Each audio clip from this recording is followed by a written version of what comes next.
আমার সঙ্গে পড়ুন, আউযু বিল্লাহি মিনাশ শাইতানির রাজীম। বিসমিল্লাহির রাহমানির রাহিম। قد أفلح المؤمنون الذين هم في صلاتهم خاشعون والذين هم عن اللغو معرضون والذين هم للزكاة فاعلون সাদাকাল্লাহুল আযীম ইলা আখিরিল আয়া। আমি ভাইদের খেদমতে আজকে এই গাংনী মেহেরপুরের রংমহল এই এলাকায় যে সূরাটির উপরে কথা বলতে চাই, কোরআনে কারীমের একটি উল্লেখযোগ্য সূরা। এই সূরাটির নাম হচ্ছে সূরাতুল মুমিনুন। আল্লাহ রাব্বুল আলামিন এই সূরাটি মক্কি জীবনে রাসূল পাক সাল্লাল্লাহু আলাইহি সাল্লামের উপরে নাজিল করেছেন। সুবহানাল্লাহ। কোরআনে কারীমের 18তম পারার শুরুতেই এই সূরাটি আল্লাহ দিয়েছেন। এই সূরাটির নাম সূরাতুল মুমিনুন। মুমিন, মুমিনুন, মুমিন হচ্ছে সিঙ্গুলার আর মুমিনুন হচ্ছে প্লুরাল, অর্থাৎ মুমিন হচ্ছে এক বচন আর মুমিনুন হচ্ছে বহুবচন। মুমিনদেরকে কেন্দ্র করে আল্লাহ রাব্বুল আলামিন এই সূরাটি মক্কি জীবনেতে রাসূল পাক সাল্লাল্লাহু আলাইহি সাল্লামের উপরে নাজিল করেছেন। এই সূরার মধ্যে রুকু রয়েছে 6টি, আয়াত রয়েছে 118টি। তবে গোটা সূরার সমস্ত আয়াত নিয়ে কথা বলা আজকে তো দূরের কথা, 10 দিনেও সম্ভব নয়। তো আমরা এই সূরাতুল মুমিনুনের প্রাথমিক 11টি আয়াত নিয়ে আমরা কথা বলবো, বলি ইনশাআল্লাহ। যে 11টি আয়াতের মধ্যে আল্লাহ রাব্বুল আলামিন যে ডিরেকশন দিয়েছেন, যে বর্ণনা দিয়েছেন, মুমিনদের গুণ বলেছেন। এই পৃথিবীতে একজন মুমিনের জন্য 7টি গুণ যদি একজন মুমিন অর্জন করে, আল্লাহ কি সফলতা রেখেছেন সে বিষয়ে আমরা কথা বলবো, বলি ইনশাআল্লাহ। আমার বন্ধুগণ, আগে তরজমা করি, এরপরে আমরা ব্যাখ্যা করব। আল্লাহ রাব্বুল আলামিন বলছেন, قد أفلح المؤمنون, অবশ্যই সফল হয়েছে তারা, এই পৃথিবীতে মুমিন যারা, মুমিন যারা সফল হয়েছে তারা। قد أفلح المؤمنون, قد শব্দটি মাজির করিবের আলামত, এটি মাজির সিগা, অতীতে হয়ে গেছে, অর্থাৎ আল্লাহর ঘোষণা হলো এই পৃথিবীতে সফল তো তারাই, এই পৃথিবীতে মুমিন যারা সফল হলো তারা, এই পৃথিবীতে মুমিন যারা, মুমিন যারা তারাই সফল। টাকা পয়সা হলেই সফল হওয়া যায় না আমার বন্ধুগণ। আল্লাহ রাব্বুল আলামিন এই পৃথিবীতে অসংখ্য গণিত মানুষ পাঠিয়েছেন। কিয়ামত পর্যন্ত এই ধরার মাঝে মানুষ আসবে, মানুষ আসবে আবার চলে যাবে। বর্তমান রানিং ওয়ার্ল্ডে প্রায় 800 কোটি প্লাস মানুষ রয়েছে। এবার গাংনীর ভাইরা জবান খুলে বলুন তো, এই মানুষগুলিকে কে বানিয়েছেন? আল্লাহ রাব্বুল আলামিন বলছেন, এদেরকে আমি সৃষ্টি করেছি, আমি হায়াত দিয়েছি, আমি তাদের রিজিকের ব্যবস্থা করতেছি। কিন্তু এই মানুষগুলির ভেতরে ডিভাইডেড আছে, ক্লাসিফিকেশন আছে। সারা পৃথিবীতে যত মানুষ আল্লাহ রেখেছেন, কিয়ামত পর্যন্ত যত মানুষ থাকবে, এদের মধ্যে 3টা শ্রেণী হবে। কয়টা? 3টি শ্রেণী। রাসূল পাক সাল্লাল্লাহু আলাইহি ওয়াসাল্লামের জামানা থেকে এই পর্যন্ত, এমনকি কিয়ামত পর্যন্ত এই ধরার মাঝে যত মানুষ আল্লাহ পাঠাবেন, সমস্ত মানুষের ভিতর আল্লাহ রাব্বুল আলামিন 3 শ্রেণীর মানুষ আল্লাহ রেখে দিয়েছেন। নাম্বার 1 হচ্ছে মুমিনরা, 2 নম্বরে হচ্ছে কাফেরেরা, 3 নম্বরে হচ্ছে মুনাফিক। এই ধরার মাঝে যত মানুষ আছে, মানুষের মধ্যে শ্রেণী বিভাগ কয়টা? 3টা। নাম্বার 1 মুমিনরা, নাম্বার 2 কাফেররা, নাম্বার 3 মুনাফিকরা। এখন বাংলাদেশে কিন্তু মুনাফিক নেই, থাকলেও মেহেরপুরে নাই, গাংনীতে তো নাই, রংমহলেই নাই। আমার বন্ধুগণ, এই মুনাফিক দেখতে বাহিরে সফর করা লাগে না। আমাদের দেশে গ্রামে গ্রামে মহল্লায় মহল্লায় আছে, ঠিক না? সব ভালো লাগে, কোরআন দিয়া বিচার ব্যবস্থা ভালো লাগে না। এ কি মোমেন থাকতে পারে? যেই ব্যক্তি কোরআন দিয়ে ইসলামী সমাজ চায় না, রাষ্ট্র ব্যবস্থা চায় না, আল্লাহর দিন আল্লাহর হুকুমাতে জমিনে কায়েম হোক, বিচার ব্যবস্থা আল্লাহর কোরআন দিয়ে হোক, এটা যে চায় না, সে কি প্রকৃত মোমেন হতে পারে? আমার বন্ধুগণ, এবার আসুন আমরা মোমেনের সংজ্ঞা জানি। মোমেন কারে বলে? মান আমানা বিল্লাহি, আল্লাহর প্রতি যে ব্যক্তি ঈমান আনে, ওয়া রাসূলিহি, তার রাসূলের প্রতি ঈমান আনে, ওয়াল ইয়াউমিল আখির, আর যে ব্যক্তি পরকালের প্রতি ঈমান আনে।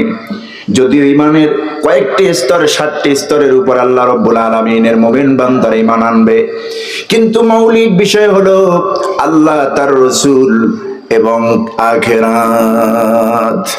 একজন মুমিন আল্লাহরে বিশ্বাস করে, একজন মুমিন রাসূলকে বিশ্বাস করে রিসালাত সহকারে, আখিরাতে উঠতে হবে, জবাব দিতে হবে এই দুনিয়ার জীবনের, এটাও বিশ্বাস করে, ঠিক কিনা? আখিরাতের বিশ্বাস না থাকলে ঈমানদার হওয়া যায় না।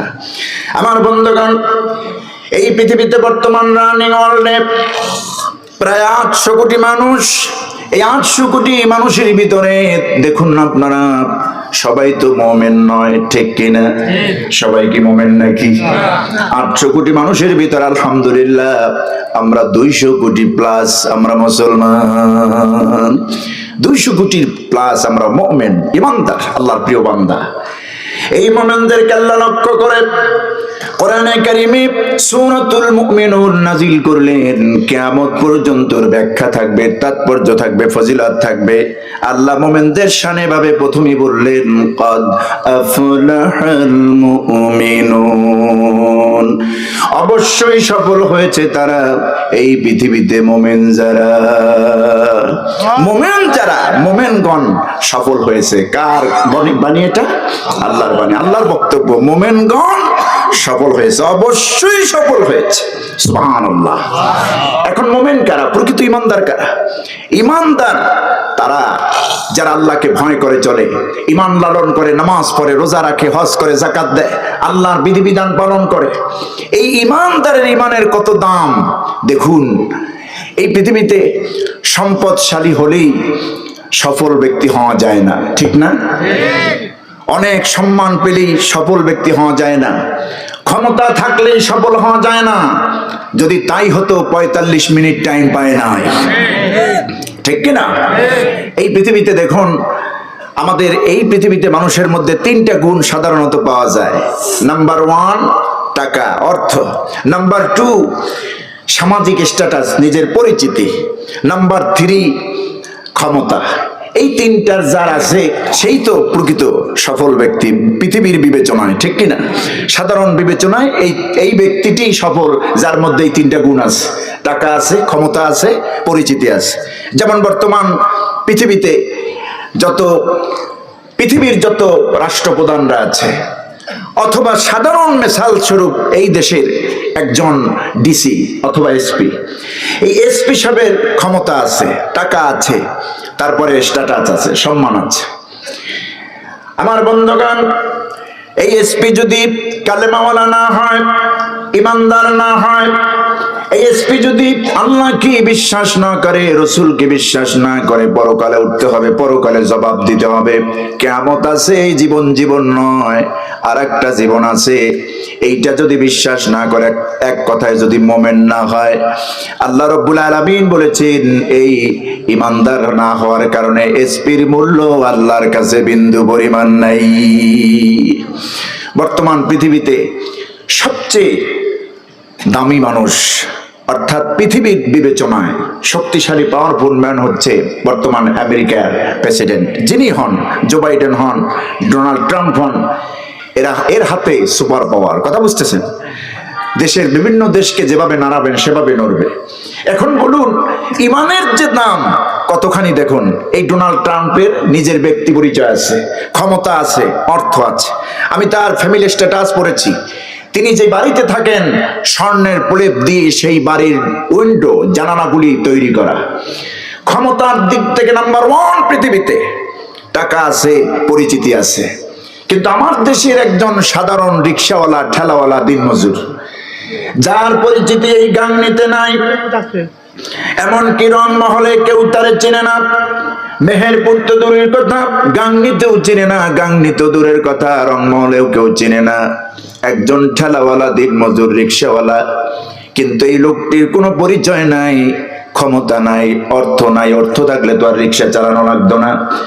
এই ব্যক্তিটি আল্লাহ রাব্বুল আলামিনকে বিশ্বাস করে পরকালে উঠতে হবে, আল্লাহর প্রতি ঈমান এনেছে, পরকালকে বিশ্বাস করে, নবীর রিসালাতকে গ্রহণ করেছে, স্ত্রীকে পর্দায় রাখে, সন্তানকে নামাজের শিক্ষা দেয়, আদব শিক্ষা দেয়, নিজে হালাল খায়। আমার বন্ধুগণ, ঈমান নামক সম্পদ তার রয়েছে। আপনারা বলুন, পৃথিবীতে ওই প্রেসিডেন্টের চাইতে রিক্সাওয়ালার দাম আল্লাহর কাছে বেশি না কম? কারণ কি? তার কাছে ঈমান নামক দৌলত আছে। সুবহানাল্লাহ। ওই রিক্সাওয়ালার কাছে কি আছে?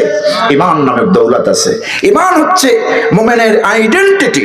কবরে যাওয়ার পর এই পৃথিবীতে কাফের মুশরিকরা যত বড় ভালো কাজ করুক না কেন, আল্লাহ চাইলে পরে এই পৃথিবীতে তাদেরকে প্রতিদান দিয়ে দিবেন। কিন্তু বিন্দু পরিমাণও বাদাল মাউত, কবরের জীবনে, আখিরাতের জীবনে এর প্রতিফল সামান্য থেকে সামান্য অংশ তারা পাবে না। কারণ তাদের কি নেই? ঈমান নেই। এই জন্য এই পৃথিবীতে সফল হলো তারা, মুমিন যারা আল্লাহর প্রতি ঈমান এনেছে। যেই ব্যক্তি, যেই বান্দাগুলি ঈমানদার মুমিন, এদেরকে আল্লাহ রাব্বুল আলামিন সফল বলেছেন। কাদ আফলাহাল মুমিনুন, অবশ্যই সফল হয়েছে তারা, এই পৃথিবীতে আমার মুমিন বান্দা যারা। সুবহানাল্লাহ। এখন এই মুমিন বান্দাদের মধ্যে এখন আলোচনা। মুমিন বান্দাদের মধ্যে আল্লাহ বলছেন, যদি 60টি গুণ দুনিয়াতে অর্জিত হয়, কথা বুঝতেছেন? কয়টি গুণ? 60টি গুণ যদি এই দুনিয়াতে অ্যাচিভমেন্ট করতে পারে, অর্জন করতে পারে, হাসিল করতে পারে, আল্লাহ ওয়াদা দিয়েছেন এই পৃথিবীর মানুষের মধ্যে তো মুমিনরাই সেরা। এই মুমিনদের মধ্যে যদি মুমিনরা তারা 60টি গুণ অর্জন করতে পারে দুনিয়ায় বসে, আমি আল্লাহ পাক তাদেরকে জান্নাতুল ফেরদাউসের ওয়ারিস সার্টিফিকেট দিয়ে দিব। সুবহানাল্লাহ বলবেন না? আমার বন্ধুগণ, এখানে যারা আছেন, আমরা তো অবশ্যই আল্লাহ রাব্বুল আলামিনকে বিশ্বাস করি, পরকাল আছে, স্বীকার করি, কিয়ামত আছে, উঠতে হবে, আল্লাহর কাছে জবাব দিতে হবে, আমরা বিশ্বাস করি। একবার, দুইবার নয়, শতবার, হাজারবার, বিলিয়ন, মিলিয়ন, ট্রিলিয়ন নয়। পৃথিবীর ক্যালকুলেশনে, ক্যালকুলেটরে এমন কোন সংখ্যা নাই যা বলা যাবে, যা বোঝানো যাবে। এর চাইতেও বেশি বিশ্বাস করি আল্লাহ আছেন।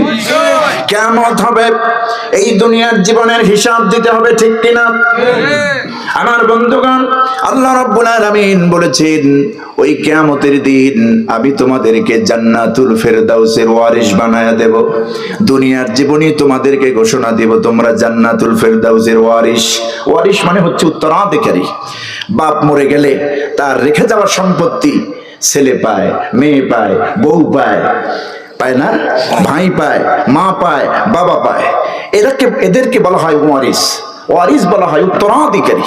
তো আল্লাহ বলছেন, এই 60টি গুণ যদি মুমিনরা অর্জন করতে পারে, আমি আল্লাহ ঘোষণা দিলাম জান্নাতের ওয়ারিস সার্টিফিকেট দুনিয়াতেই পেয়ে যাবে মুমিনরা। এখন আপনারা কি 60টি গুণ শুনবেন এবং আমল করার চেষ্টা করবো আমরা ইনশাআল্লাহ? তাহলে শুনুন, নাম্বার 1, প্রথম মুমিনের প্রথম গুণ হবে কি?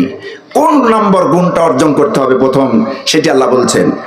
আল্লাহ রাব্বুল আলামিন বলেন, জান্নাতুল ফেরদাউসের ওয়ারিস সার্টিফিকেট উত্তরাধিকারী হতে হলে নাম্বার 1, প্রথম নম্বর কোয়ালিটি, প্রথম নম্বর গুণ অর্জন করতে হবে। সেটা হলো বান্দাকে নামাজ পড়তে হবে, সালাত আদায় করতে হবে আল্লাহকে ভয় করে। আল্লাযীনা হুম ফি সালাতিহিম খাশিউন, বান্দাকে নামাজ পড়তে হবে খুশু খুজুর সাথে। খাশিউন মানে বিনয়, অবনীত চিত্তে, মাথা নত করে, আনুগত্যের মস্তক আল্লাহর সামনে মাথা নত করে দিতে হবে, নত করে দিতে হবে। নামাজটা পড়তে হবে আল্লাহর জন্য। কার জন্য? আপনারা বলুন, ঈমান আনার পর বান্দার সর্বপ্রথম দায়িত্ব কি? নামাজ, সালাত। সালাত, নামাজ। আমাকে এখানে আসার পরে কমিটি এবং আশপাশের ভাইরা বলছেন নামাজ দারুণভাবে এলাকায় ঘাটতি আছে। নিজেকে মুমিন দাবি করছে অথচ নামাজ পড়ে না, অথবা নিজে নামাজ পড়ে হাদিস সাহেব, সন্তানকে নামাজের জন্য তাগিদ করে না, বউকে তাগিদ করে না, নাতি নাতকুরকে তাগিদ করে না, পরিবারের ভাই বোনকে নামাজের তাগিদ দেয় না, নিজে নামাজ পড়ে নিজে হাজি সাহেব। আমার বন্ধুগণ, একজন মুমিনের জীবনে ঈমান আনার পর সর্বপ্রথম দায়িত্ব তার উপরে বর্তায় নামাজ। নামাজ নিজে আদায় করা এবং পরিবারের সবাইকে নিয়ে এই নামাজের দৃষ্টান্ত স্থাপন করা, নামাজ কায়েম করা। পরিবারে, ব্যক্তিতে, পরিবারে, সমাজে, রাষ্ট্রে নামাজ কায়েম করতে হবে। আকিমুস সালাহ, নামাজ কায়েম করো। এখন এই নামাজ পড়লেই হবে না, যথারীতি নামাজ বাইরে টিউশন আদায় করলাম, ফর্মালিটি রক্ষা করলাম, দুটা সেজদা দিলাম, হবে না। আল্লাহ বলছেন খাশিউন, বিনয় অনুতি চিত্তে, আগ্রহের সাথে মস্তক অবনত করে খুশুখুজুর সঙ্গে এই নামাজ আদায় করতে হবে। কথা বুঝতেছেন? এই নামাজ আদায় করতে হবে আল্লাহকে ভয় করে। তার মানে হলো, কারণ নামাজ এমন একটি ইবাদত, যেই বান্দা নামাজ পড়বে, মুমিন বান্দা যদি 5 ওয়াক্ত নামাজ পড়ে, আমার গাঙ্গির ভাইরা জবান খুলে বলুন আমাদের উপরে কয় ওয়াক্ত নামাজ আল্লাহ ফরজ করে দিয়েছেন? 5 ওয়াক্ত নামাজ। ইন্নাস সালাতা কানাত আলাল মুমিনিনা কিতাবাম মাওকুতা। নিঃসন্দেহে নামাজকে আল্লাহ ওয়াক্তের সঙ্গে সম্পৃক্ত করেছেন, ফরজ করে দিয়েছেন, লিখিত করে দিয়েছেন। সুবহানাল্লাহ। 5 ওয়াক্ত নামাজ, ফজর, জোহর, আসর, মাগরিব, এশা। আলহামদুলিল্লাহ, এই 5 ওয়াক্ত নামাজ আল্লাহ আমাদেরকে দিয়েছেন। আপনি যদি সঠিক মতো সময় মতো নামাজ না পড়েন, খুশুখুজুর সঙ্গে যদি নামাজ আপনি আদায় না করেন, আপনি বেনামাজি। ইসলামী আন্দোলন করতেছেন, 4 পয়সার দাম নাই, টাকা দান করতেছেন কোটি কোটি টাকা, নামাজকে দিনের পর দিন অস্বীকার করতেছেন, নামাজ পড়তেছেন না। এমনকি আল্লাহ বলেছেন, আল্লাহর হাবিব বলেছেন, যে ব্যক্তি নামাজ পড়ে না তার যাকাত আদায় হয় না, যাকাত কবুল হয় না আল্লাহর দরবারে। তার মানে হলো, যেই ব্যক্তি নামাজ পড়ে না তার দিন নাই, যেই ব্যক্তি নামাজ পড়ে না তার সালাত যার হয় না, তার যাকাত নাই, দিনে তার অংশ নাই। একটা মুমিন বান্দার সবচাইতে, দিনের সবচাইতে বড় দায়িত্ব নামাজ আদায় করে দেওয়া। এই নামাজ পড়তে হবে খুশুখুজুর সঙ্গে। ইমানের পরে সবচেয়ে বড় দায়িত্বই মুমিনের নামাজ পড়া। আসসালাত, আসসালাত ওয়া মা মালাকাত আইমানুকুম। রাসূল পাক সাল্লাল্লাহু আলাইহি সাল্লাম ইন্তেকালের পূর্বে নাতির কথা বললেন না, স্ত্রীর কথা বললেন না, পরিবারের কথা বললেন না। তিনি বললেন, ও আমার সাহাবীরা, ও আমার পরিবারের লোকেরা, তোমাদের কাছে আমি নামাজ রেখে গেলাম, তোমাদের কাছে আমি নামাজ রেখে গেলাম। এই নামাজটা পড়তে হবে ভয়ে, এই নামাজটা অন্তঃকরণে ভয় রেখে আল্লাহকে রাজি খুশি করার জন্য, আল্লাহকে হাজির নাজির জেনে নামাজ পড়তে হবে। এবার গাঙ্গির ভাইরা, এই পৃথিবীতে কোনো মানুষ কি মানুষের হাজির নাজির নাকি? হাজির নাজির একজন, তিনি কে? আল্লাহ রাব্বুল আলামিন। তিনি হচ্ছেন আল্লাহ রাব্বুল আলামিন। তাকে সম্মান করে, তাকে মহব্বত করে, তার সামনে তার কুদরতি পায়ে সেজদা দিতে হবে। এই সেজদা দিলেই হবে না, খুশুখুজুর সঙ্গে ভয়ের চিত্তে আল্লাহর সামনে মাথা নত করতে হবে। অথচ নামাজ আমাদের মধ্যে যেটুকু পড়ি, এই নামাজ কিন্তু অনেকের হয় না। নামাজে যায় যত তাড়াহুড়া, সব নামাজের মধ্যে, যত হিসাব নিকাশ সব মিলাই নামাজের মধ্যে, ঠিক না? আবার শুদ্ধ করে একটু তেলাওয়াত করতে পারে না, 4টা সূরা শুদ্ধ করে পারে না। কিয়ামতের দিন জবাব দিতে হবে। নামাজের অন্যতম ফরজ হচ্ছে শুদ্ধ তেলাওয়াত করা। নামাজের মধ্যে শুদ্ধ তেলাওয়াত, সেই শুদ্ধ তেলাওয়াত অনেকেই করতে পারে না। নামাজের মধ্যে এতটা নামাজের প্রতি গাফেল, এতটা উদাসীন হয়ে যায়। নামাজ পড়ে ঠিকই, মন থাকে আর একদিকে। মসজিদে ঢুকলো, যত তাড়াহুড়া মসজিদের মধ্যে, নামাজের মধ্যে। দোকানপাটে, আপনাদের এলাকায় তো রাস্তার পাশে বহুত চায়ের দোকান, ঘন্টার পরে ঘন্টা দাড়ি পাকা মুরব্বি হাঁ করে তাকায় থাকে। কয়েকটা মশা যে মুখের মধ্যে ঢুকছে টেরই পায় না, টিভির দিকে এমন ভাবে তাকায় থাকে। ঘন্টার পরে ঘন্টা যায়, সিরিয়াল দেখে বিরক্ত হয় না। মসজিদে যখন যায়, ইমাম সাহেব যদি লম্বা একটু কেরাত নেয়, নিজের ভিতরে চুলকানি শুরু হয়। ইমাম এমন একটা কাঁচা ছাড়া ইমাম মোটে ছাড়ি না। কথা বুঝতেছেন? এই বিরক্তিবোধ যদি নামাজের মধ্যে হয়, এই নামাজ আল্লাহ আপনার থেকে নেন না।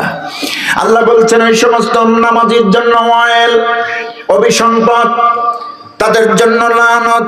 ফাওয়াইলুল লিল মুসাল্লিন আল্লাযীনা হুম আন সালাতিহিম সাহুন। ওই সমস্ত মুসল্লিদের উপরে আল্লাহ রাব্বুল আলামিন অভিসম্পদ দেন, ধ্বংস তাদের জন্য, লানত তাদের জন্য, যেই মুসল্লিরা নামাজের ব্যাপারে এতটা উদাসীন, সে যে নামাজে আছে, নামাজের মধ্যে আছে আদু সে ভুলে যায়। নামাজ সম্পর্কে যে গাফেল থাকে, উদাসীন থাকে। মসজিদে ঢুকছে, ফ্যান কোনটা ঘোরে কোনটা ঘোরে না, এটা কি আপনার দায়িত্ব নাকি? সমানে দেখতেছে ইমাম সাহেবের পাগড়ি ঠিক আছে কিনা, তারপরে টুপিটা ঘুরায় বাম হাত দিয়ে ডান হাত দিয়ে পায়জামার ফিতা টেনে। এরে বলে কি নামাজে দাঁড়াবেন, আপনি আল্লাহর গোলাম। আপনি কি আল্লাহর গোলাম? আমি যে আল্লাহর গোলাম, আল্লাহ যে আমার মনিব, আমি যে আল্লাহর বান্দা, আল্লাহ যে আমার মাবুদ, এর উত্তম শ্রেষ্ঠ দৃষ্টান্ত হচ্ছে নামাজ। নামাজের মাধ্যমে আমার আনুগত্য প্রকাশ পায় যে আল্লাহ তুমি আমার মনিব, আমি তোমার গোলাম। দেখুন না, দাঁড়ায় যায়, তাকবীরে তাহরিমা বলে আল্লাহু আকবার। তার মানে আমি তোমার সামনে দাঁড়ায় গেলাম, আল্লাহ তোমাকে সিজদা করি, তোমাকে রুকু করি, তোমার সামনে মাথা নত করে দিয়েছি। সহিহ বুখারীর বর্ণনা, নবীজি বলেছেন, বান্দা আবার উম্মতেরা, তুমি আল্লাহর সামনে এমন ভাবে দাঁড়াবে, নামাজটা তুমি এমন ভাবে পড়বে, তুমি যেন আল্লাহরে দেখে দেখে নামাজ পড়তেছো। আনতা আবুদাল্লাহ কাআন্নাকা তারাহু ফাইন লাম তাকুন তারাহু ফাইন্নাহু ইয়ারাক। তুমি যখন আল্লাহরে সিজদা দিবে, আল্লাহর বন্দেগী করবে, তখন তুমি ধরে নিবে, তুমি এই কল্পনা, এই চিন্তা বদ্ধমূল করবে ভেতরে, আল্লাহকে দেখি তুমি সিজদা দিতেছো। নবীজি বলছেন ফাইন লাম তাকুন তারাহু, যদি তুমি আল্লাহকে না দেখতে পাও, এই পৃথিবীতে মানুষের চর্ম চক্ষু দিয়ে আল্লাহকে দেখা জমিনে বসে, পৃথিবীতে বসে সম্ভব নয়, ঠিক কিনা? যদি দেখতে পেতেন পয়গম্বর মুসা আলাইহিস সালাম দেখতে পেতেন। আল্লাহ পাক রব্বুল আলামিন সামান্য একটু নূরের তাজাল্লি দিয়েছিলেন, নূরের তাজাল্লি দিয়েছিলেন পাহাড়ের উপরে, পাহাড় জ্বলে গিয়েছে, হযরতে মুসা আলাইহিস সালামকে আল্লাহ সেভ করেছেন। সুতরাং এই পৃথিবীর চর্ম চক্ষু দিয়ে কেউই আল্লাহকে দেখতে পাবেন না। আমরা আল্লাহকে দেখবো কোথায়? জান্নাতের মধ্যে। আল্লাহ রাব্বুল আলামিনের হাবিব বলছেন, মুহাম্মদরা তুমি যখন নামাজ পড়বে, নামাজের ভিতরে ভয়, খুশুখুজু, আনুগত্য, মহব্বত, ভালোবাসা হৃদয়ে ভরা, এগুলি নিয়ে যখন নামাজে দাঁড়াবে, তুমি মনে করবে আল্লাহরে দেখতেছো। আর তুমি যদি আল্লাহকে নামাজের মধ্যে দেখতেই না পাও, ফাইন লাম তাকুন তারাহু ফাইন্নাহু ইয়ারাক, তুমি এই ধারণা মনের ভিতরে বদ্ধমূল করে নেবে, অবশ্যই আল্লাহ তোমারে দেখতেছেন। তুমি যে আল্লাহরে রুকু করতেছো, তুমি যে আল্লাহকে সিজদা করতেছো, তাসবিহ পড়তেছো, তাহমিদ করতেছো, সব কিছু আল্লাহ রাব্বুল আলামিন দেখতেছেন। কোন সুবহানাল্লাহ। আমাদের অধিকাংশ মানুষের নামাজ হয় না, নামাজ হয় না। নামাজ এসে খুশুখুজুর সঙ্গে নামাজ আমরা পড়ি না।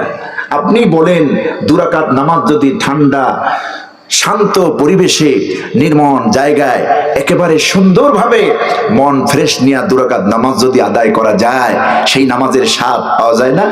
পাওয়া যায়। নামাজের মধ্যে মজা আছে, পৃথিবীর সব সুখ আল্লাহ নামাজের মধ্যে দিয়েছে। কারণ নামাজ যে ব্যক্তি পড়ে, আল্লাহ পাক বলছেন তার আমল নামায় কোনো গুনাহ থাকতে পারে না। নামাজ গুনাহগুলি আমল নামা থেকে সরায় দেয়, গুনাহ থেকে বান্দাকে বাঁচায় দেয়। এ কথা কি আমার না আল্লাহ? আল্লাহ রাব্বুল আলামিন বলেন, নামাজ কেন পড়বে বান্দা? দুনিয়ার জীবনে তুমি তো অবশ্যই গুনাহ করবে, গুনাহ যদি না করতে তোমাদেরকে সরায় আর এক জাতি আমি দুনিয়ায় পাঠাইতাম। গুনাহ করবে, বন্দেগী করবে, তওবা করবে, এটাই তো তোমাদের দায়িত্ব। আল্লাহ পাক বলছেন, যেই বান্দারা নামাজ পড়ে, যত বড় গুনাহই তার আমল নামায় থাকুক না কেন, ইন্নাস সালাতা তানহা আনিল ফাহশাই ওয়াল মুনকার, নিঃসন্দেহে নামাজ বান্দাকে অন্যায় গহির্ত অপরাধের কাজ থেকে বান্দারে ফিরাইয়া রাখে। এখন আপনি বলবেন নামাজ পড়ে চুরিও করে, নামাজ পড়ে যাকাত, আপনার নামাজ পড়ে জিনাও করে, নামাজ পড়ে মানুষ হত্যা করে, নামাজ পড়ে আইল ঠেলে, আইল ঠেলে, আচ্ছা, আপনাদের এদিকে নামাজি আইল ঠেলা নাই? হ্যাঁ? না না, এইদিকে মনে হয় না, আমি বরিশালের কথা বলছি। নামাজ পড়ে 5 ওয়াক্ত, 1 ওয়াক্ত মিস করে না, মসজিদে গিয়ে জামাতের সঙ্গে আদায় করে। আইল ঠেলে ভাইয়ের হক আদায় করে না, বোনের হক দেয় না, মেয়ের হক দেয় না, প্রতিবেশীর হক আদায় করে না। তার ব্যবহার শুনলে মনে হয় যেন আবু জেহেলের ছোট ভাই, ঠিক কিনা? এই নামাজ তো আপনাকে অশ্লীল খারাপ কাজ থেকে ফিরায় রাখতে পারলো না। তার মানে হলো আল্লাহ ঠিকই বলেছেন নামাজ বান্দাকে খারাপ কাজ থেকে ফিরায় রাখে, কিন্তু কেমনে ফিরাবে? খুশুখুজুর সঙ্গে আল্লাহরে ভয় রেখে আল্লাহরে মহব্বত করে নামাজ আপনি আদায় করেন নাই।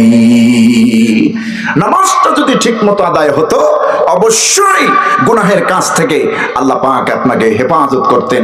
নামাজের ভয় আপনার মধ্যে এই অবস্থা তৈরি করে দিত, ঠিক কিনা? বাংলাদেশে বহুত জায়গায় আমরা ঘুরি, আমরা দেখি। আমি তো একজন খতিব, আমি একজন ইমাম, আমি নামাজ পড়ি, নিজে পড়াই, দেখি তো অবস্থা। নামাজিদের মধ্যে যদি পরিবর্তন না আসে, বুঝতে হবে আল্লাহর কথাই ঠিক, আমি বেঠিক। অর্থাৎ আমার কাঙ্ক্ষিত মানের নামাজ হয় না। আল্লাহ যেই নামাজ চান, আল্লাযীনাহুম ফী সালাতিহিম খাশিউন, বান্দা খুশুখুজুর সঙ্গে ভয় আনুগত্যের সঙ্গে নামাজ পড়ো, সেই নামাজ হয় না আমাদের, ঠিক কিনা? তাহলে ইসলামের মূল ঘেট হচ্ছে নামাজ, ফটক হচ্ছে নামাজ। নামাজ নাই, বান্দার কিছু নাই। রাসূল পাক সাল্লাল্লাহু আলাইহি ওয়াসাল্লাম জীবনের শেষ নামাজটিও জামাতের সঙ্গে আদায় করেছেন। দীর্ঘদিন তিনি অসুস্থ ছিলেন, ইন্তেকালের পূর্বে হযরতে আবু বকর সিদ্দিক রাদিয়াল্লাহু তাআলা আনহু কয়েক ওয়াক্ত নামাজ, প্রায় 23 ওয়াক্ত, অন্যান্য বর্ণনা এসেছে 25 ওয়াক্ত, 20 ওয়াক্ত, এতগুলি ওয়াক্ত নামাজ হযরত আবু বকরের ইমামতিতে মসজিদে নববীতে আদায় হয়েছিল। আমার নবীজি ইমামতির মুসাল্লায় যেতে পারেন নাই, কিন্তু জীবনের শেষ নামাজটাও তিনি জামাতের সঙ্গে আদায় করেছেন। 2 জন সাহাবীর কাঁধের উপরে ভর করে নবীজি মসজিদে নববীতে গিয়েছেন, নামাজ আদায় করেছেন। আমার বন্ধুগণ, নবীজির কাছে 3টা জিনিস প্রিয় ছিল। কথা বলেন কয়টা? আল্লাহর নবী বলেছেন আমার কাছে 3টা জিনিস প্রিয়। নাম্বার 1 সালাত, তার মানে নামাজ, বেশি বেশি নামাজ পড়া আমার কাছে প্রিয়। 2 নম্বরে হতেছে আমার কাছে সুগন্ধি, নবীজি সুগন্ধি কি পছন্দ করতেন। 3 নম্বরে স্ত্রীরা, হুজুরের কাছে স্ত্রী, নামাজ এবং সুগন্ধি, এই 3টা বেশি প্রিয় ছিল। এই 3টার মধ্যে সবচাইতে বেশি প্রিয় ছিল নামাজ। সুবহানাল্লাহ। হুজুর সাল্লাল্লাহু আলাইহি সাল্লাম নামাজে দাঁড়াতেন, যখন সেজদায় যেতেন লং টাইম। হযরত আয়েশা সিদ্দিকা রাদিয়াল্লাহু তাআলা আনহা বলতেন, হুজুর যে সেজদায় গিয়েছেন, মনে হয়েছে আমাদের হুজুর ইন্তেকাল করেছেন, সেজদা থেকে মাথা উঠাবেন কিনা আমাদের ভয় লাগতো। এত লং টাইমের সেজদা করত। মুরগির ঠোঁটের মতো 2টো ঠোঁট দিয়ে উপর উপর করতো না। হুজুর সাল্লাল্লাহু আলাইহি ওয়াসাল্লাম লং টাইম নামাজ পড়তেন, বিশেষ করে নফল নামাজগুলি, তাহাজ্জুদের নামাজ লং টাইম করতেন। একটা বড় সূরা নামাজের মধ্যে তেলাওয়াত করতেন, সূরা বাকারা তেলাওয়াত করতেন প্রথম রাকাতে, দ্বিতীয় রাকাতে সূরা আলে ইমরান তেলাওয়াত করতেন। এখন এর অর্ধেকটা যদি তেলাওয়াত করে ইমামতি থাকবে? আমার বন্ধুগণ, নামাজ এই জন্য দরকার। তাহলে জান্নাতুল ফেরদাউসের ওয়ারিস সার্টিফিকেট যদি মুমিন হিসেবে দুনিয়ায় পেতে হয়, নাম্বার 1 কোয়ালিটি কি লাগবে? নামাজ। কাঙ্ক্ষিত মানের নামাজ আমাদেরকে আদায় করতে হবে। আল্লাহ যেন কবুল করেন, আমরা বলি আমিন। এবার আসুন 2 নম্বরে, এত লং টাইম তো কথা বলা যাবে না।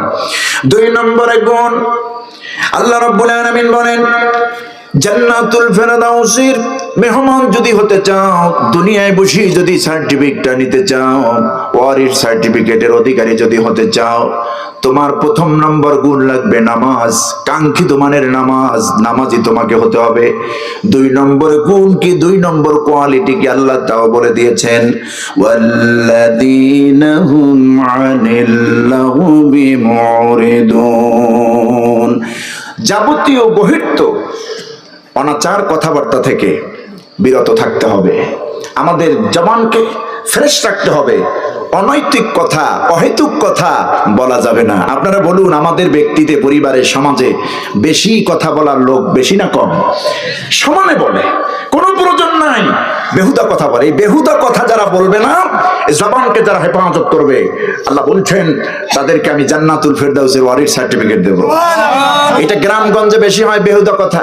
চায়ের দোকানে আড্ডায় বসে, নিজের ঘরে কি আছে না না আছে অসুবিধা এটা দেখে না, অমুকে কি করছে, অমুকের মেয়ে কি করছে, কথা বুঝতে গেছে, 14 গোষ্ঠীর একেবারে দলিল পত্র বের করে দেয়, আর একজনের সাক্ষী দেয়, হ্যাঁ এটা তো আজি, ওর মতো খারাপ এই এলাকায় কেউ নেই, কথা বুঝতেছেন, ওই মেয়েটার মতো খারাপ, অমুকের মেয়ের মতো খারাপ এই এলাকায় নাই, নিজের মেয়ে যে 14 দিন ঘরে নাই এর কোনো খবর নেই।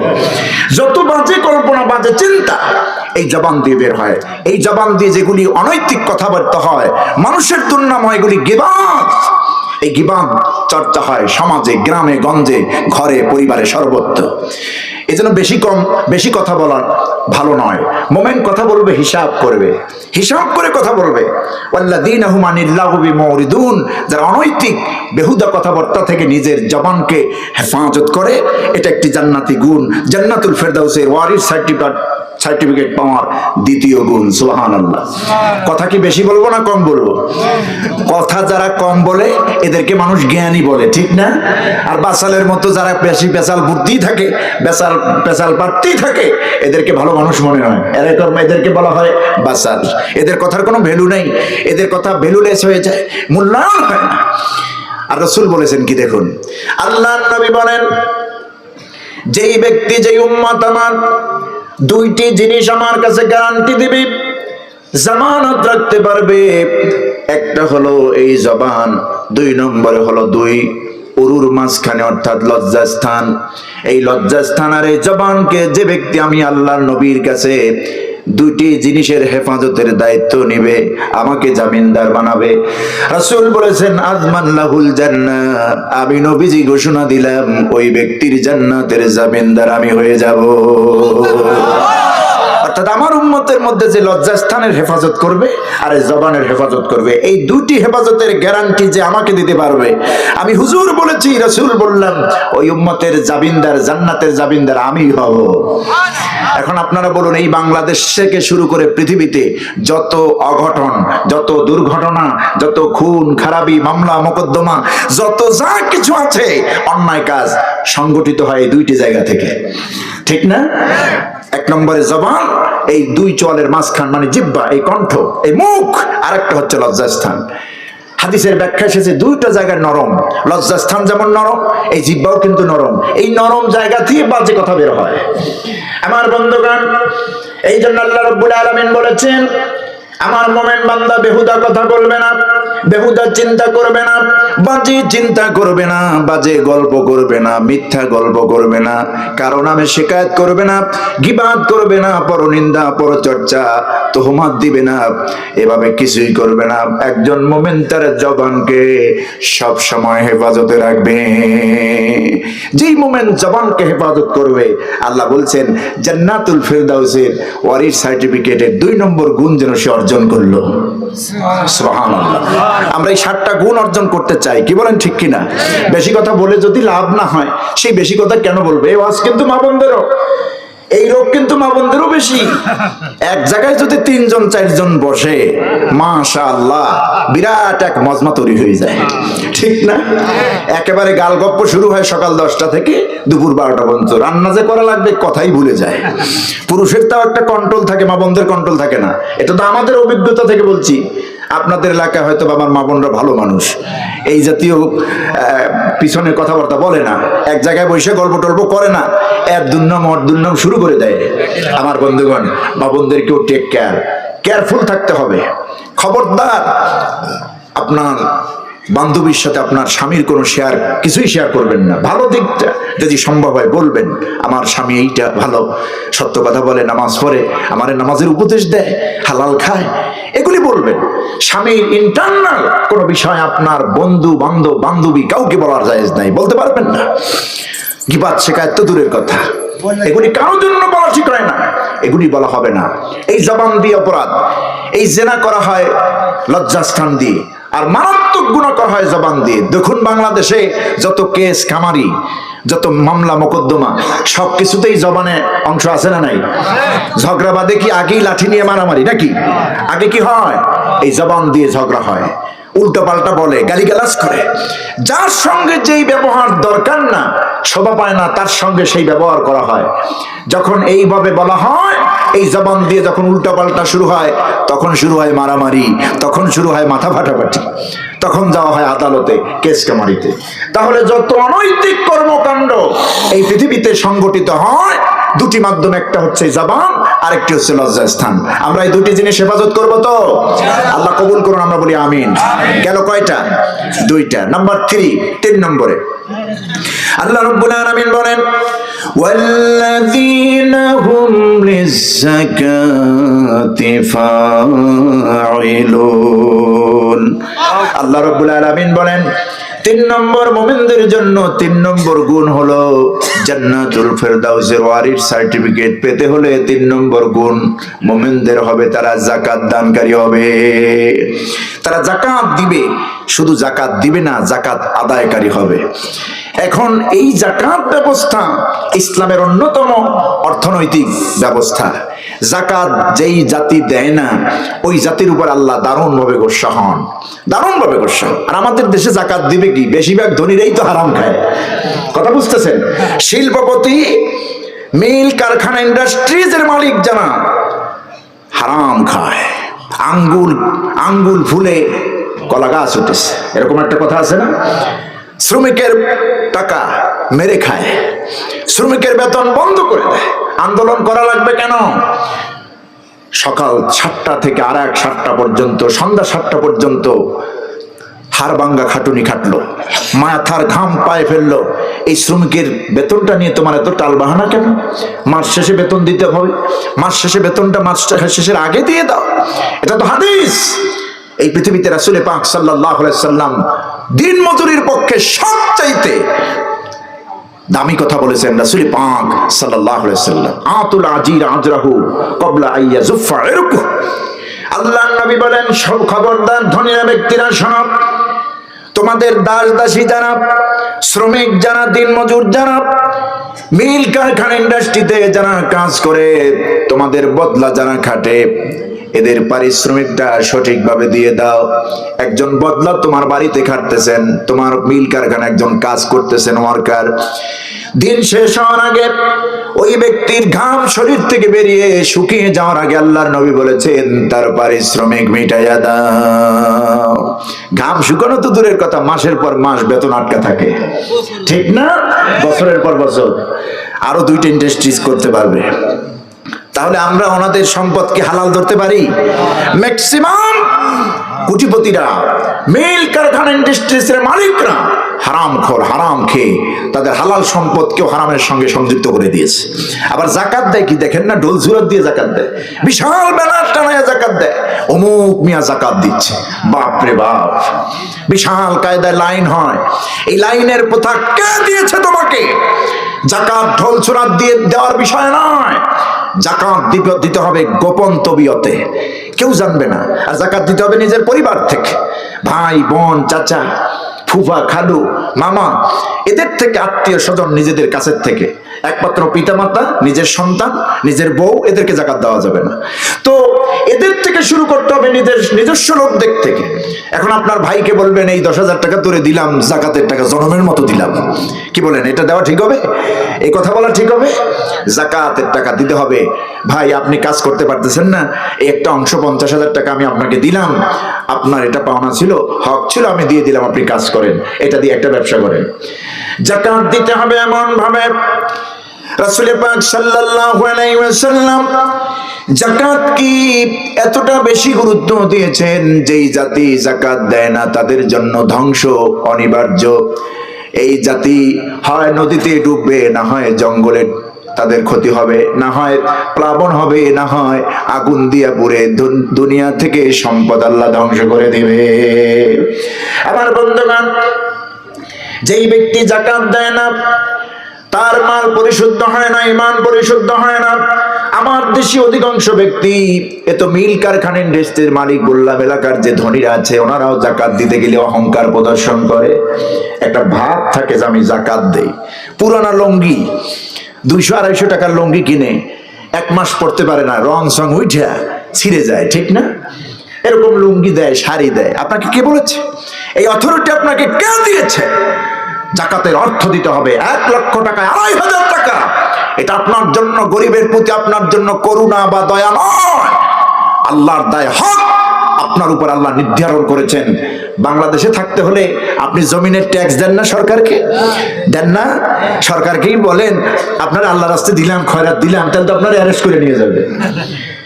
একজন ধনী ব্যক্তি যার উপরে যাকাত ফরজ হয়েছে, ওই ধনী ব্যক্তি যাকাতের অর্থ গরিবকে দিবি, নিকটতম আত্মীয় স্বজন যারা গরিব তারা হলো আগে হকদার, তাদেরকে দিবে। কোন রকম শৈথিল্যতা প্রদর্শন করতে পারবে না, কোন রকম অহংকার প্রদর্শন করতে পারবে না, দাম্ভিকতা প্রদর্শন করতে পারবে না, সে বিনিময় হিসেবে দিচ্ছে এটা মনে করতে পারবে না। কারণ 1 লক্ষ টাকা 2,500 টাকা আল্লাহ তোমার মধ্যে ঢুকিয়ে দিয়েছেন, ঠিক কিনা? গরিবরা করুণার পাত্র না। আমার দেশে দেখেছি আমরা, যাকাত দিতে গিয়ে থাপ্পড় মেরেছে মুরব্বী মায়ের বয়সী মহিলার গায়ে, দিয়েছে না? উচিত ছিল ওই এলাকার যদি যুবকরা, টগরা যুবক যদি ওখানে থাকতো, ইমানদার যিনি যাকাত দিচ্ছেন অহংকারী পুরুষকে জুতা উঠে তার আঘাত করা। একজন মায়ের বয়সী মানুষকে কেমন করে তুমি আঘাত করো? তুমি কেমন ভাবে থাপ্পড় মারো? সে কি ভিক্ষুক তোমার কাছে ভিক্ষা নিতে এসেছে? তোমার তো উচিত ছিল গোপনে তার কাছে জমি যাকাতের টাকাটা দিয়ে দেওয়া, ঠিক না? যাকাতের টাকাটা গোপনে দিয়ে দেওয়া। শাড়ি চুড়ি যা কেনা সে কিনবে, প্রয়োজন মতো সে খরচ করবে, এটা তো তার হক। সুতরাং যাকাত আমরা দেই ঠিকই, অনেকের যাকাত হয় না, আবার অনেকে হিসাব করেও দেয় না। যাকাত স্বর্ণের উপরে আছে, রৌপ্যের উপরে আছে, জমির ফসলি জমির উপরে আছে, জমিন থেকে যে ফসল হয় ওসর, এর উপরে যাকাত দিতে হবে। ব্যবসায়িক কত টাকা আপনি ইনভেস্ট করেছেন তার উপরে যাকাত হবে। এখন যাকাত দেয় শুধু নগদ টাকা যা আছে ওর উপরে, কথা বুঝতেছেন? কোন রকম আল্লাহরে বুঝবাজ দেয় আর কি।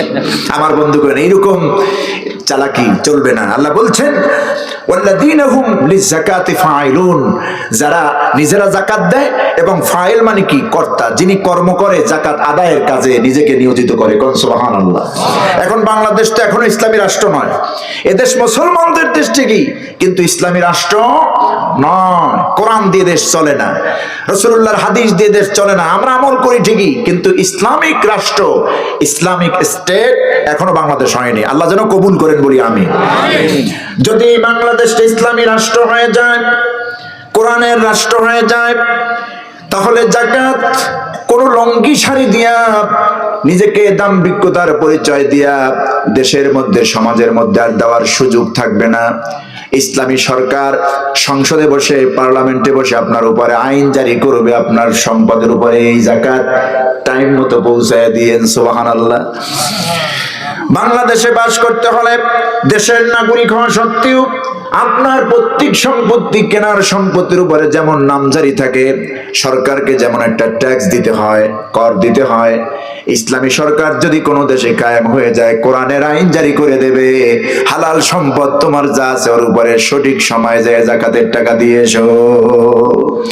যাকাত যদি অস্বীকার করে তার বিরুদ্ধে যুদ্ধ ঘোষণা করেছেন সাইয়েদনা আবু বকর সিদ্দিক রাদিয়াল্লাহু তাআলা। যে ব্যক্তি যাকাত দেয় না তার মধ্যে ঈমানের খেসাল থাকে না, কুফরের খেসাল শুরু হয়ে যায়। সুতরাং যাকাত নিজেরা দিবেন, অন্যকে দেওয়ার জন্য উদ্বুদ্ধ করবেন। এই যাকাত দিতে যেন কোনো অহংকার প্রদর্শিত না হয়। গেল 3 নম্বর। কয়টা গুণ গেল? 3টা গুণ গেল। 7টা গুণ অর্জন করলে আল্লাহ বলছেন জান্নাতুল ফেরদাউস, জান্নাতের মধ্যে শ্রেষ্ঠ জান্নাত তো জান্নাতুল ফেরদাউস। এই জান্নাতুল ফেরদাউসের ওয়ারিস সার্টিফিকেট তোমাদেরকে দুনিয়ায় দিয়ে দেব। তাহলে 3টা গেল। নাম্বার 1 কাঙ্ক্ষিত মানের নামাজ, নাম্বার 2 জবানকে কোন বেহুদা অহেতুক কথাবার্তা থেকে এই জবানকে মুখকে আমাদের কন্ট্রোল করতে হবে। নাম্বার 3 যাকাত সঠিকভাবে আদায় করতে হবে, যাকাত দিতে উদ্বুদ্ধ করতে হবে। এবার আসুন 4 নম্বর পয়েন্ট। আল্লাহ বলছেন ওয়াল্লাযীনা হুম লিফুরুজিহিম হাফিযুন আলা ইল্লা আলা আজওয়াজিহিম আও মা মালাকাত আইমানুহুম ফাইন্নাহুম গায়রু মালুমিন। আল্লাহ পাক বলছেন ওয়াল্লাযীনা হুম লিফুরুজিহিম হাফিযুন। 4 নম্বর গুণ হবে মুমিনদের, তারা লজ্জাস্থানের হেফাজত করবে। একটু আগে যে কথা আমি বলেছি, এটা হলো মোমেনদের, মোমেন পুরুষ নারীর জন্য 4 নম্বর গুণ। মোমেন পুরুষ নরনারী, পুরুষ এবং নারী উভয়ে তাদের লজ্জাস্থান হেফাজত করবে, লজ্জাস্থানকে হেফাজত করবে। এই লজ্জাস্থানের হেফাজত হয় না আমাদের দেশে, আমাদের দেশে হয় না, অধিকাংশ খেয়ানত হচ্ছে। লজ্জাস্থানের হেফাজত করা ফরজ করে দিয়েছেন কে? আল্লাহ পাক। এটা হলো 4 নম্বর গুণ। নারী, মোমেন নারী পুরুষ উভয়কেই লজ্জাস্থানের হেফাজত করতে হবে। তবে হ্যাঁ, কাদের জন্য লজ্জাস্থান মুক্ত থাকবে সে কথা আল্লাহ বলেছেন, ইল্লা আলা আজওয়াজিহিম আও মা মালাকাত আইমানুহুম ফাইন্নাহুম গায়রু মালুমিন। তবে স্ত্রী স্বামী ছাড়া, অর্থাৎ স্বামীর সামনে তার লজ্জাস্থান সে প্রয়োগ করতে পারবে। লজ্জাস্থানের হেফাজত করার প্রয়োজন হবে না স্বামীর সামনে, অর্থাৎ অঙ্গি ভাবে তারা একই জায়গায় মেলামেশা করতে পারবে, তারা বসবাস করতে পারবে। স্বামীর সামনে লজ্জাস্থানের হেফাজতের কিছু নাই। ওমা মালাকাত আইমানুহুম, আর তোমাদের নিকটতম যারা আছে বন্দি দাসী।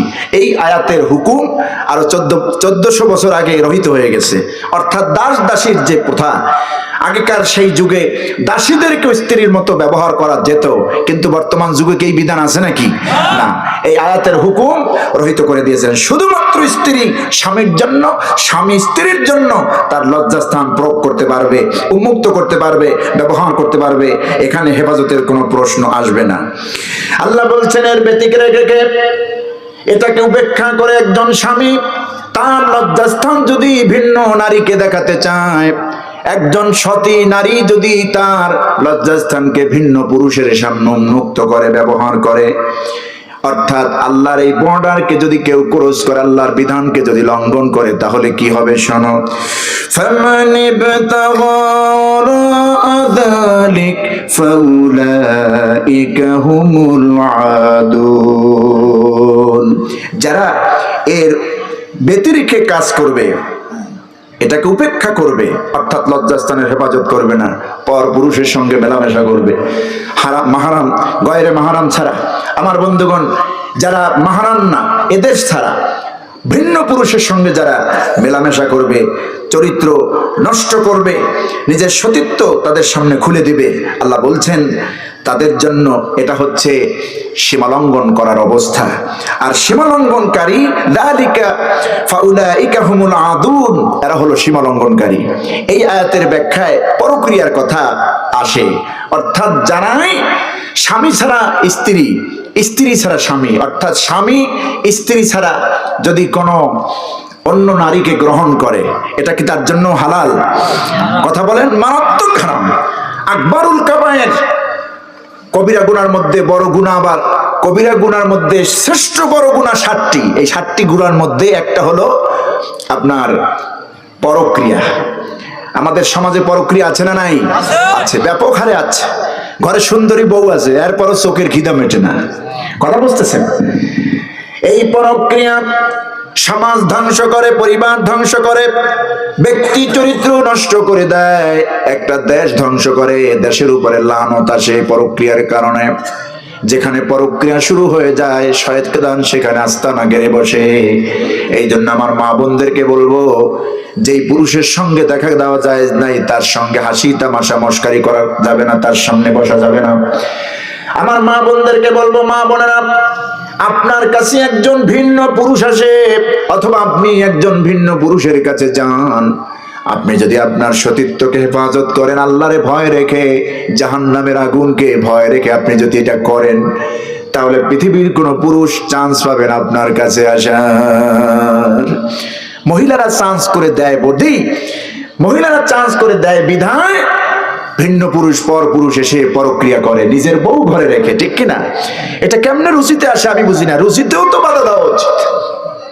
আমার এক বোনের ইজ্জত সম্ভ্রম রক্ষা করার দায়িত্ব তো আমার। আবার বন্ধুগণ, এই যে পরক্রিয়া বাংলাদেশে চলছে, মারাত্মক গুনাহ, এই যে গজব আসে আসমান থেকে, এগুলি পরক্রিয়ার কারণে, জেনার কারণে। যেই দেশে জেনা বেশি, ওই দেশে আল্লাহর গজব বেশি। আর কেমন জেনা? মারাত্মক গুনাহ, মারাত্মক। গুনাহ করা হয় পরক্রিয়ার মাধ্যমে।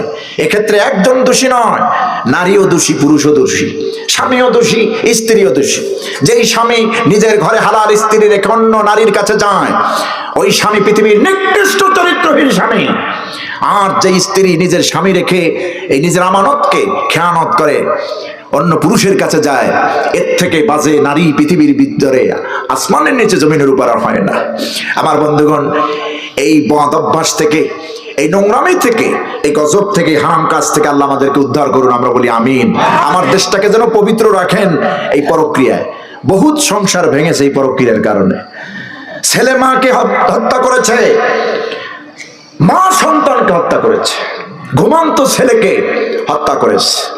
কারণ ছেলে দেখে ফেলেছে অন্য পুরুষের সঙ্গে ফষ্টি নষ্টি করেছে, ছেলে দেখে ফেলেছে, মেয়ে দেখে ফেলেছে, বিষ খাওয়ায় মেরেছে।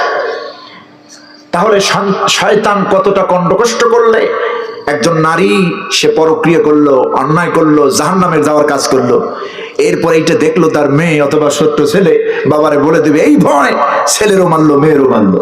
এরকম আছে না? পেপার পত্রিকা আমরা খবর পাই, এরকম আছে। নিজের কুকর্ম ঢাকার জন্য সাক্ষী রাখে না।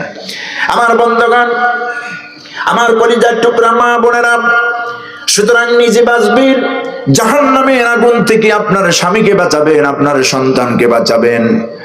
বরং স্বামীর প্রতি যদি শ্রদ্ধাশীল হন, স্বামীকে যদি মহব্বত করেন, স্বামীর জন্য যদি সাজগোজ করেন, পাউডার দেন, স্নো ক্রিম ব্যবহার করেন, আপনার ফেস যত সাজাবেন স্বামীর জন্য, নফল সওয়াব আল্লাহ দিয়ে দিবেন। আল্লাহ রাব্বুল আলামিন আপনার আমল নামা থেকে গুনাহ ঝরাবেন। স্বামীর সঙ্গে যদি হেসে কথা বলেন, সদকার সওয়াব আল্লাহ আপনার আমল নামায় দিয়ে দিবেন। স্বামীর হাত ধরে যদি আপনি থাকেন, রাসূল পাক সাল্লাল্লাহু আলাইহি সাল্লাম বলেছেন, স্বামী স্ত্রী যখন দুইজনকে প্রেম ভরে মহব্বত ভরে হাত ধরে, উভয়ের সগীরা গুনাহ আল্লাহ রাব্বুল আলামিন মুহূর্তের মধ্যে মুছায়া দেন। আমার বন্ধুগণ, স্বামী তার স্ত্রীকে মহব্বত করবে, স্ত্রী তার স্বামীকে মহব্বত করবে। কেন আমরা পর নারীর প্রতি চক্ষু দেব? আমার ঘরে তো স্ত্রী আছে, এই স্ত্রী তো কারো বোন, আমার বোন যেমন অন্যের ঘরে আছে, এটা যদি আমরা খেয়াল করি তাহলে পর নারী স্পর্শ তো দূরের কথাই, বাজে কথার চিন্তাও আসে না, ঠিক কিনা? আমার মা বোনদেরকে বলবো, সাজগোজ যত যা আছে সুন্দর পোশাক পরবেন। ঘরের মধ্যে থাকে কামলা মহিলার মতো, কথা বুঝতেছেন? এক জায়গায় যখন যায় সেজে গুজে কত কিছু যা আছে আপনার আলমারির মধ্যে সব দিয়ে যায়। স্বামী যদি কয় যে জীবনও পড়তে দেখলাম না, এখন পরে, তুমি চুপ থাকো, চুপ থাকো, এগুলি তোমার বলার দরকার নেই। কাকে দেখাবেন? আপনার সৌন্দর্য বিকশিত করবেন স্বামীর সামনে, স্বামীকে দেখাবেন, সওয়াব হবে। স্বামীর জন্য সাজবেন, আল্লাহ খুশি হবেন।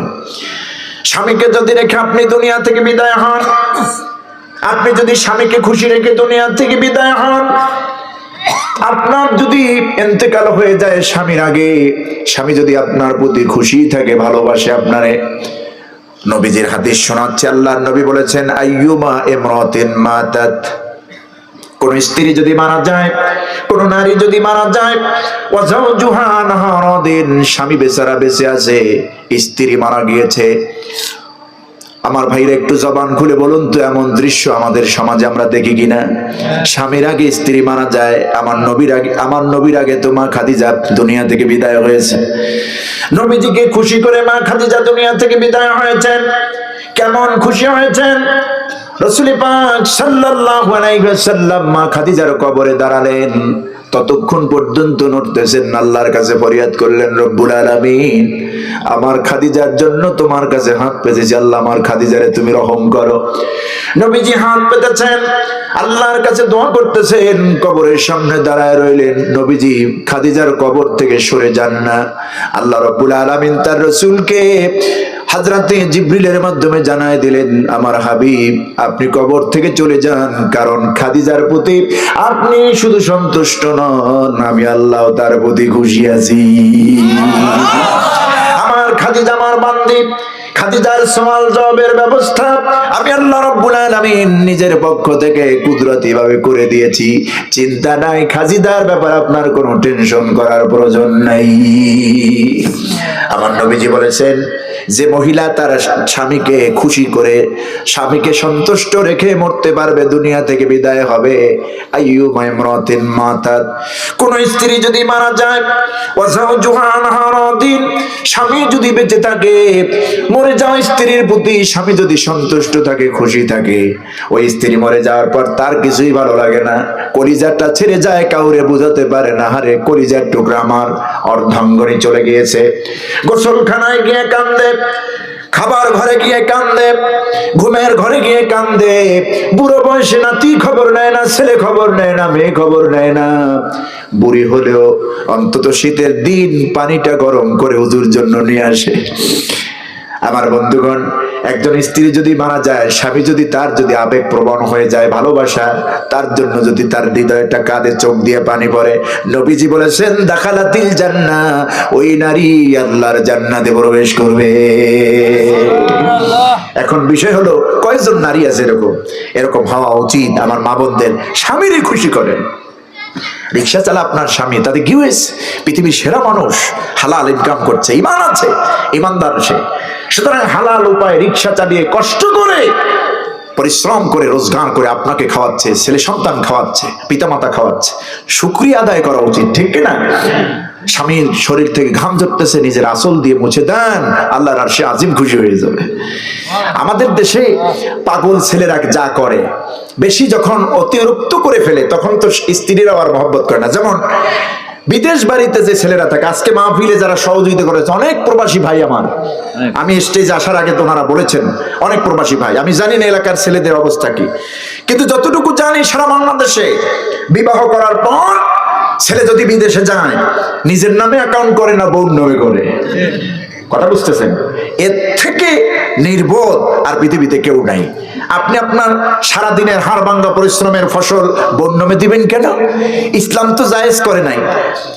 আপনি আপনার নামে রাখেন, কারণ আপনার বোন নামে যখন অ্যাকাউন্ট হবে, এই অ্যাকাউন্ট থেকে সাধ্য মতো আপনার মায়ের জন্য, বাবার জন্য আপনি খরচ করতে পারবেন না, ঠিক কিনা?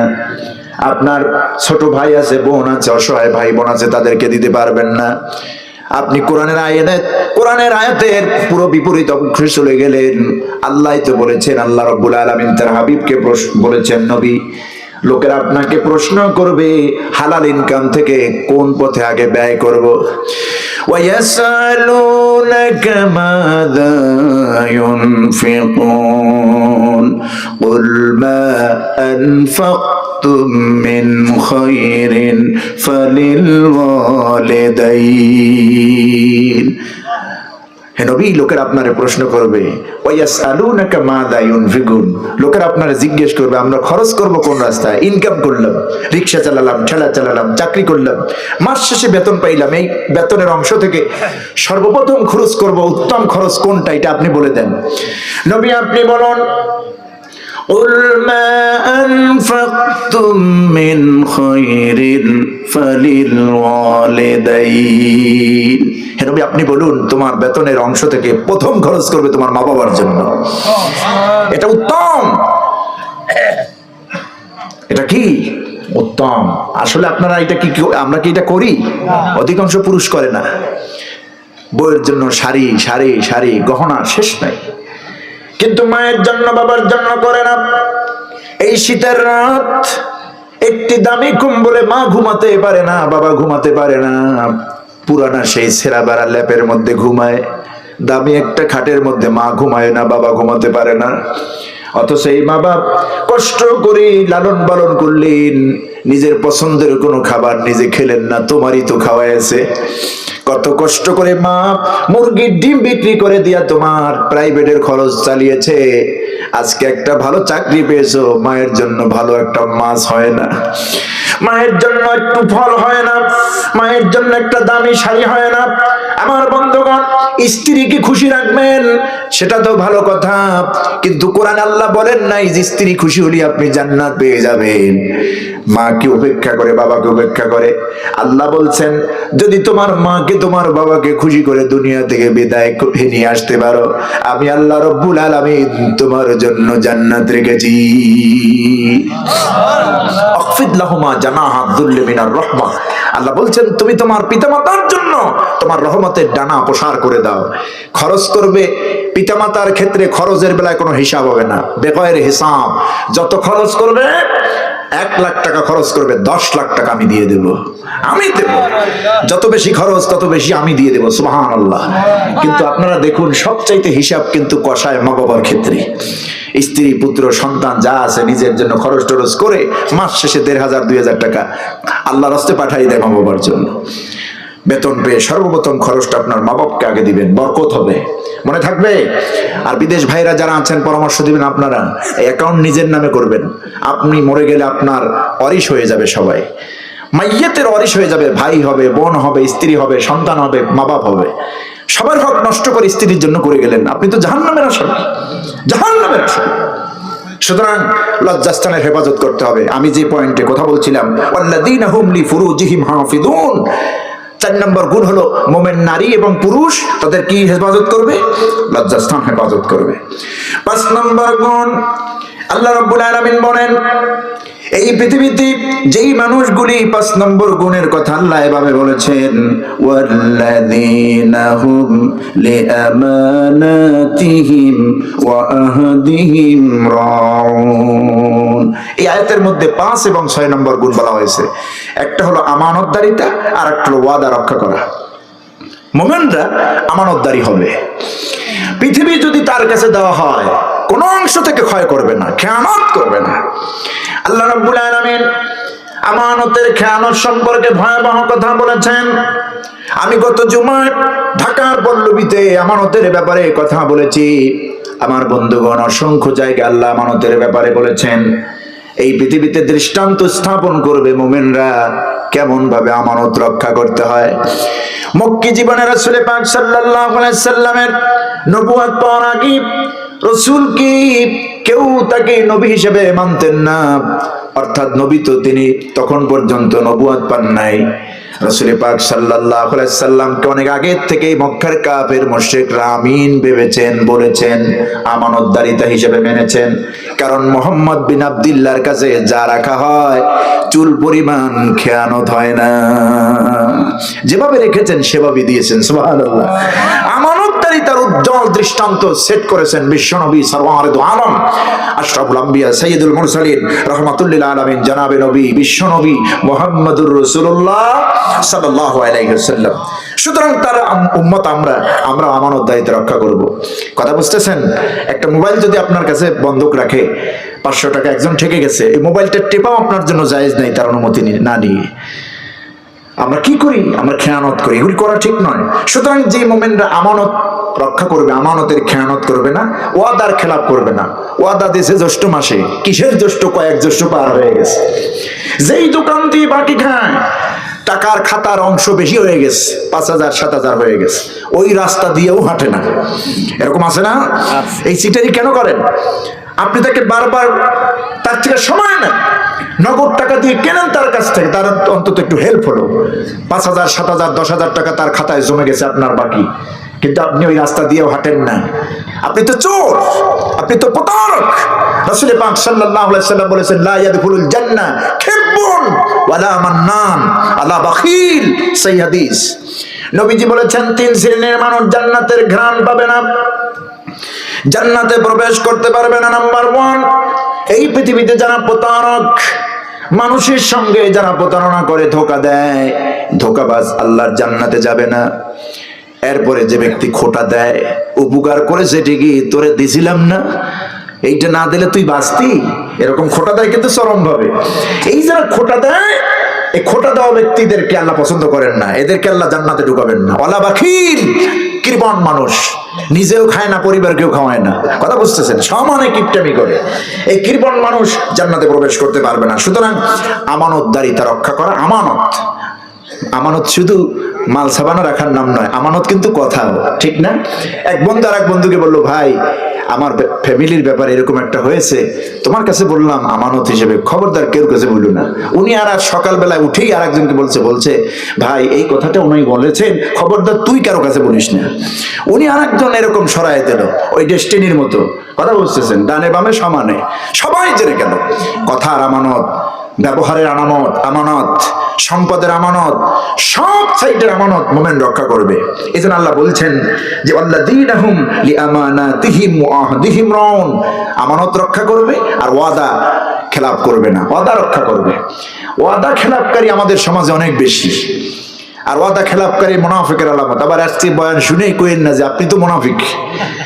সরাসরি তাকে মুনাফিক বলা যাবে না, মুনাফিকের আলামত তার মধ্যে পাওয়া গেছে। এই হাদিসের ব্যাখ্যা আছে মুনাফিক, ডাইরেক্ট মুনাফিক তাকে বলা যাবে না। যদি মুনাফিক বিল কুফ, অন্তঃকরণে আল্লাহ অস্বীকার, রাসূল অস্বীকার, পরকাল অস্বীকারের কোনো বীজ বপন না হয়, শরীয়ত তাকে মুনাফিক বলার হুকুম দেয় নাই। তবে তার মধ্যে মুনাফিকের কি আছে? খেসাল আছে, আলামত আছে। বেটা কাজটা করলি, মুসলমান হইয়া মুনাফিকের মতো কাজ করলি, মুনাফিক না, মুনাফিকের আলামত। এটা ভালো করে ইয়াদ রাখতে হবে, ভালো করে খেয়াল রাখতে হবে। তাকে মুনাফিক বলা যাবে না, তুই বেটা মুনাফিক এরকম বলে ফেলে না, মুনাফিক বলা যাবে না। ওয়াদা রক্ষা না হলে সে মুনাফিকের আলামত তার মধ্যে পাওয়া গেল। তাহলে কয়টা হলো? 6টা। এবার আসুন 7 নম্বর পয়েন্ট। আবার পূর্বের প্রথম কথা যেটা বলেছিলাম সে ব্যাপারই আল্লাহ বলছেন।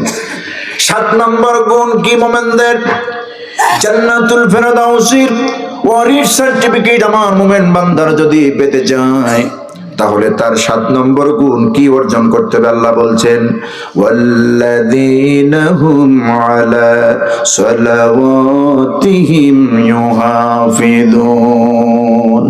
আমার মুমিন বান্দারা সব সময় জীবনের সকল ক্ষেত্রে তাদের নামাজকে তারা পরিপূর্ণ হেফাজত করবে। বিয়ের অনুষ্ঠানে গিয়েছে, আমার নামাজ আগে। হজ করতে গিয়েছে, নামাজ আগে। মাহফিলে গিয়েছে, আমার নামাজ আগে। যাই এই বয়ানে বসা যাবে না, নামাজের জামাত যদি মসজিদে হয় আমার নামাজ আগে। চাকরি করতে বসেছেন, যেই চাকরিতে নামাজের টাইম দেওয়া হয় না, চাকরি করবেন না। কর্ম করতেছেন, যেই কর্মে নামাজের সুযোগ নাই, ওই নামাজ ওই চাকরি করবেন না, কর্ম করবেন না। দুনিয়ার যত ব্যস্ততা থাকুক না কেন, একজন মুমিন সর্বাবস্থা আগে হেফাজত করবে নামাজ। কি হেফাজত করবে?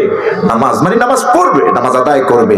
আল্লাহ পাক বলছেন ওয়াল্লাযীনা হুম আলা সালাওয়াতিহিম ইউহাফিযুন, যারা নামাজের ব্যাপারে হেফাজতকারী হয়, অর্থাৎ নামাজ যারা 5 ওয়াক্ত পড়ে, যত কঠিন মুসিবতই হোক না কেন, বিপদই হোক না কেন, নামাজটা টাইমলি পড়ে, নামাজের হেফাজত করে। এই 7টি গুণ যদি অর্জিত হয়, আল্লাহ বলছেন উলাইকা হুমুল ওয়ারিসুন, এরাই উত্তরাধিকারী, এরাই ওয়ারিস, এরাই উত্তরাধিকারী। কিসের উত্তরাধিকারী? আল্লাযীনা ইয়ারিসুনাল ফিরদাউসা হুম ফিহা খালিদুন। এরা হচ্ছে জান্নাতুল ফেরদাউসের উত্তরাধিকারী। এই 7টা গুণ অর্জন হলে পরে একজন মুমিন বেহেশতের উত্তরাধিকারী, জান্নাতুল ফেরদাউসের উত্তরাধিকারী দুনিয়ায় হয়ে গেল। সুবহানাল্লাহ। আমরা কি চাই মুমিন ভাইরা 7টি গুণ যেন আমরা অর্জন করতে পারি? তাহলে কর গুণে হিসাব করে নেন। নাম্বার 1, কাঙ্ক্ষিত মানের নামাজ পড়া, নামাজ খুশুখুজুর সঙ্গে নামাজ পড়া। নাম্বার 2, বাজে কথা পরিহার করা, বেহুদা কথা থেকে নিজের জবানকে হেফাজত করা। নাম্বার 3, যাকাত নিজে দেওয়া, যাকাতের ব্যাপারে কাজ করা, যাকাত দিতে উদ্বুদ্ধ করা। নাম্বার 4, নিজের লজ্জাস্থান হেফাজত করা। নাম্বার 5, আল্লাহ রাব্বুল আলামিনের পক্ষ থেকে যে আমানত দেওয়া হয়, আমানতের রক্ষা করা। নাম্বার 6, ওয়াদা রক্ষা করা, ওয়াদার খেলাপ না করা। নাম্বার 7, সর্ব অবস্থায় জীবনের প্রতিটি মুহূর্তে নামাজকে হেফাজত করা। মনে থাকবে ইনশাআল্লাহ।